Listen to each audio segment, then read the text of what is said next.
নমস্কার বন্ধুরা, ফুড ফরএভারে জানাই সকলকে স্বাগত। আজ চলে এসেছি মোমোর চাটনির রেসিপি নিয়ে। কিছুদিন আগেই আমি মোমোর রেসিপি আপনাদের সাথে শেয়ার করেছি, কিন্তু সেদিন মোমোর চাটনির রেসিপিটা আপনাদের সাথে শেয়ার করা হয়নি, তাই আজ চলে এসেছি মোমোর চাটনির রেসিপি নিয়ে। তো চলুন বন্ধুরা, দেখে নেওয়া যাক কত সহজেই ঘরেই বানিয়ে ফেলা যায় মোমোর চাটনি। আমার রেসিপিটা ভালো লাগলে ছোট্ট একটা লাইক করার অনুরোধ রইল। মোমোর চাটনি বানানোর জন্য মেন উপকরণ হচ্ছে টমেটো। এখানে আমি 4টে টমেটো খুব ভালো করে ধুয়ে নিয়েছি।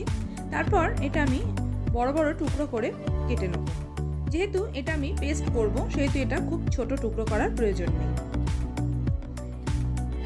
এবার এটা আমি একটা পাত্রে তুলে নিচ্ছি। অপরদিকে নিয়ে নিয়েছি কয়েকটা শুকনো লঙ্কা। শুকনো লঙ্কাগুলো আমি কাঁচি দিয়ে কেটে এর ভেতর থেকে যে শুকনো লঙ্কার বীজ, সেই বীজগুলো আমি বের করে ফেলবো। বীজগুলো আমি ফেলে দেবো না, এই চাটনিতে পরে আমি বীজগুলো ব্যবহার করব। ঠিক আমি যেভাবে শুকনো লঙ্কাগুলো কেটে নিচ্ছি, ঠিক আপনারাও সেইভাবেই কেটে নেওয়ার চেষ্টা করবেন। এবার ওই টমেটো আর শুকনো লঙ্কাগুলো একটা পাত্রে নিয়ে 1 কাপ পরিমাণ জল দিয়ে আমি খুব ভালো করে সিদ্ধ করে নেব। এটা আমার সিদ্ধ করা হয়ে গেছে। তারপর এটা ঠান্ডা করে আমি একটা মিক্সিং জারে নিয়ে নিচ্ছি।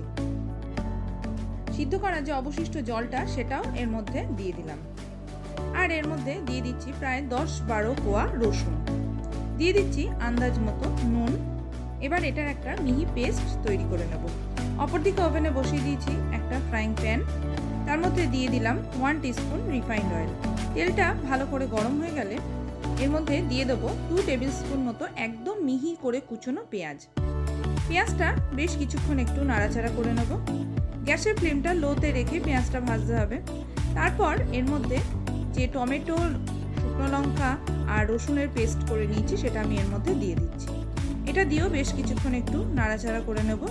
তারপর এর মধ্যে দিয়ে দিচ্ছি 2 টেবিল স্পুন টমেটো সস, আর দিচ্ছি 1 টেবিল স্পুন সয়া সস। এগুলো দিয়েও একটু নাড়াচাড়া করব।